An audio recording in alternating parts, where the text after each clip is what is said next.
ভাঙে। তাই সময় নষ্ট না করে চিন্তিত সিরি দ্রুত চলে যায় তার বাবার ঘরে। সেখানে গিয়ে সে তার বাবার চাদর সরায় এবং যা দেখতে পায় তা দেখার জন্য সে মোটেও প্রস্তুত ছিল না। তার বাবার এই অর্ধেক শরীর উঠে আসে এবং তার হাতের কবজি জোরে চেপে ধরে, যার ফলে সিরি প্রচন্ড ব্যথা পায় এবং এক চিৎকারের সাথে তার ঘুম ভেঙে যায়। সকাল হয়ে গিয়েছিল এবং এই সব কিছু সে স্বপ্নে দেখছিল। এখানে সে অদ্ভুত একটা জিনিস লক্ষ্য করে। তার হাতের যে স্থানটা স্বপ্নের মধ্যে তার বাবা চেপে ধরেছিল, ঠিক সেই স্থানে একটি চিহ্নের মতো হয়ে গিয়েছিল, যা পানি দিয়ে ধুলেও যাচ্ছিল না। এই ব্যাপারটাকে খুব একটা গুরুত্ব না দিয়ে সে তৈরি হয়ে যায়। এরই মধ্যে সুগি চলে আসে তাকে নেওয়ার জন্য। গাড়িতে যেতেই সে দেখতে পায় সেখানে আগে থেকেই দুজন মেয়ে বসে আছে। তারাও সিরির সাথেই কাজ করবে। এই দুজন মেয়ের নাম ছিল এরনা এবং দিনি।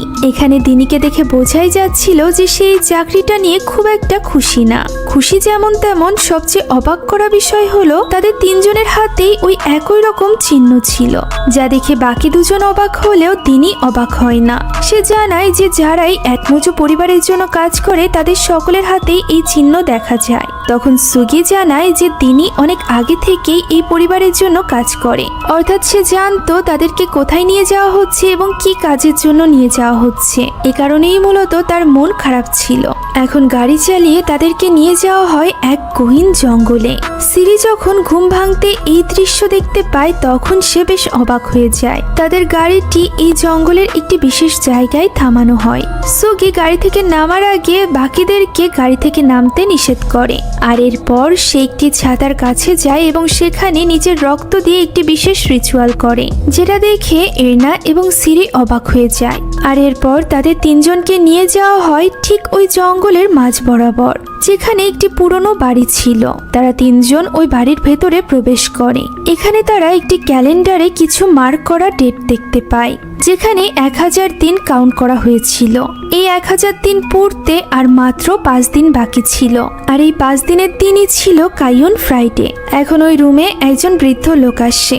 সে দিনিকে কিছু বিশেষ কাপড় দিয়ে বলে তারা যেন দ্রুত এই কাপড় পরিধান করে নেয়। সে জানায় এই কাপড় তাদেরকে রক্ষা করবে, কারণ এই কাপড়ে 7 রকমের বিশেষ ফুলের পানি রয়েছে। এই কথা বলে সে সাথে করে কিছুটা পানি নিয়ে পাশের রুমের দরজা খোলে। সাথে সাথেই ওই ঘর থেকে আসতে থাকে বিচ্ছিরি গন্ধ। এরপরও তাদের ওই ঘরে প্রবেশ করতে হয়। এখন লোকটি তাদেরকে জানায় যে তাদের এখানে কি করতে হবে। সেখানে ছিল একটি ক্যাসেট, যেখানে বাকারসুর কণ্ঠে কিছু রিচুয়াল বলা ছিল, যে রিচুয়াল ফলো করে তাদেরকে প্রতিদিন একটি জীবিত লাশকে গোসল করাতে হবে। একথা শুনে এরনা এবং সিরি হতবাক হয়ে যায়। কাপড় সরানো হয় এবং তারা দেখতে পায় এক ভয়ানক দেখতে মেয়েকে। লোকটি জানায় এই মেয়েটি হলো বাকারসুর নাতনি। তাকে খুবই ভয়ানক কালো জাদু করা হয়েছিল, যার ফলে তাকে বশ করে রেখেছে সাঙ্গারতুরি নামক এক মেয়ে জিন। এই জিন তাকে 1000 দিন বশে রাখবে। আর এই সময়ের মধ্যে তারা যদি কোনো কিছু না করে তাহলে তাদেরকে ডেলাকে সারা জীবনের জন্য হারাতে হবে। আর তাদেরকে যে রিচুয়ালটা করতে বলা হয়েছিল এর মাধ্যমে শুধুমাত্র এই সাঙ্গারতুরি জিনকে 24 ঘন্টার জন্য শান্ত করা যাবে। আর এই কাজটা তাদের প্রত্যেক দিন মাগরিবের ওয়াক্তে করতে হবে। মনে রাখতে হবে সামান্যতম দেরিও তাদের জন্য ডেকে আনতে পারে মহাবিপদ। এখন দিনই তাদের সামনে আজকের রিচুয়ালটা করতে শুরু করে। ক্যাসেটে বলা নিয়ম অনুযায়ী সে পানির সাথে একে একে 7 রকমের ফুল মেশায়। আর এরপর ডেলার পায়ের দিক থেকে মোছা আরম্ভ করে। ক্যাসেটে চলতে থাকা মন্ত্র সে মুখে উচ্চারণ করতে করতে ডেলাকে মুছতে থাকে। এভাবেই মুছতে মুছতে সে যখন ডেলার মাথার কাছে যায় তখন হঠাৎই সুযোগ পেয়ে ডেলা তার হাতে কামড় দেয়, যা দেখে সকলে বেশ ঘাবড়ে যায়। তখন ওই বৃদ্ধ এসে পরিস্থিতি সামলে নেয়। এই দৃশ্য দেখে সিরি এতটাই ভয় পেয়ে গিয়েছিল যে সে তখনই সেখান থেকে বের হয়ে বাইরে পালাতে শুরু করে। তার পিছু পিছু যায় এরনাও। তবে কিছু দূর যেতেই তারা যখন ওই ছাতার কাছে পৌঁছায়, যে ছাতার কাছে সুগি রিচুয়াল করেছিল, তখনই সাথে সাথে তাদের নাক থেকে রক্ত বের হতে শুরু হয় এবং তারা সেখানেই অজ্ঞান হয়ে যায়। সুগি তাদেরকে আবারও ওই বাড়িতে ফিরিয়ে নিয়ে আসে, যেখানে জ্ঞান ফেরার পর সিরিরা জানতে পারে যে শুধুমাত্র ডেলাই নয়, বরং এক রিচুয়ালের মাধ্যমে তারাও এখানেই আবদ্ধ হয়ে গিয়েছে।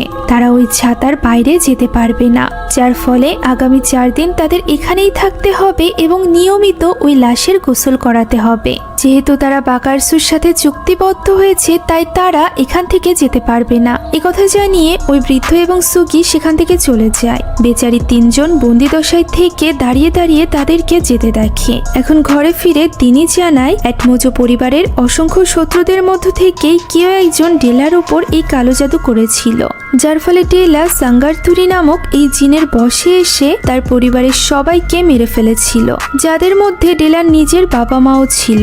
এই কথা শুনে সিরি এবং এরনা অবাক হয়ে যায়। তবে দিনি তাদেরকে এই ব্যাপারে বেশি একটা চিন্তা করতে মানা করে এবং একজন আরেকজনকে সাহায্য করতে বলে, যাতে করে তারা এই সিচুয়েশন থেকে বেঁচে বের হতে পারে এবং নিজের পরিবারকে একটি ভালো জীবন দিতে পারে। কেননা সেও বুঝতে পেরেছিল যে পরিবারের জন্যই মূলত তারা 3 জন এখানে একত্রিত হয়েছে, তাই পরিবারের কথা ভেবে তাদেরকে এই কাজ চালিয়ে যেতে হবে। এখন এভাবেই চিন্তায় চিন্তায় তাদের প্রথম রাত কেটে যায়। পরদিন এনা এবং সিরি বসে এই ব্যাপারে কথা বলছিল। এমন সময় সেখানে দিনি আসে এবং তাদেরকে ডেকে নিয়ে যায় পানি ভরার জন্য। তবে এখানে থাকা কলে হঠাৎই কি যেন একটা সমস্যা দেখা দিয়েছিল, যে কারণে সেখান থেকে পানি তোলা তাদের জন্য বেশ কষ্টকর এবং সময় সাপেক্ষ হয়ে দাঁড়িয়েছিল। গতকাল দিনি একাই ডেলাকে গোসল করিয়েছিল, তাই সে তাদেরকে জিজ্ঞাসা করে আজ তাদের মধ্য থেকে কে এই দায়িত্ব পালন করতে চায়। এই কাজে সিরি এগিয়ে না আসায় আজকে ডেলাকে গোসলের দায়িত্ব পড়ে এরনার উপর। এখন প্রায় সন্ধ্যা হয়ে এসেছিল। এমন সময় হঠাৎই শ্রী ডেলার রুম থেকে সাহায্যের জন্য আকুতি মিনতি শুনতে পায়। সে এই ব্যাপারটা এসে দিনিকে জানায়, তবে দিনি তাকে বলে এই ব্যাপারগুলো ইগনোর করতে, কেননা এই কণ্ঠ ডেলার নয় বরং ওই জিনের, যে কিনা ডেলাকে বশ করে রেখেছে। প্রথম দিন হওয়ার কারণে দিনি ভেবেছিল সে আজ এরনার সাথে যাবে ডেলাকে গোসল করানোর জন্য। তবে যেহেতু কলের সমস্যা কিছুতেই সমাধান হচ্ছে না, তাই সে ঠিক করে সে এবং শ্রী মিলে এটা ঠিক করার চেষ্টা করবে।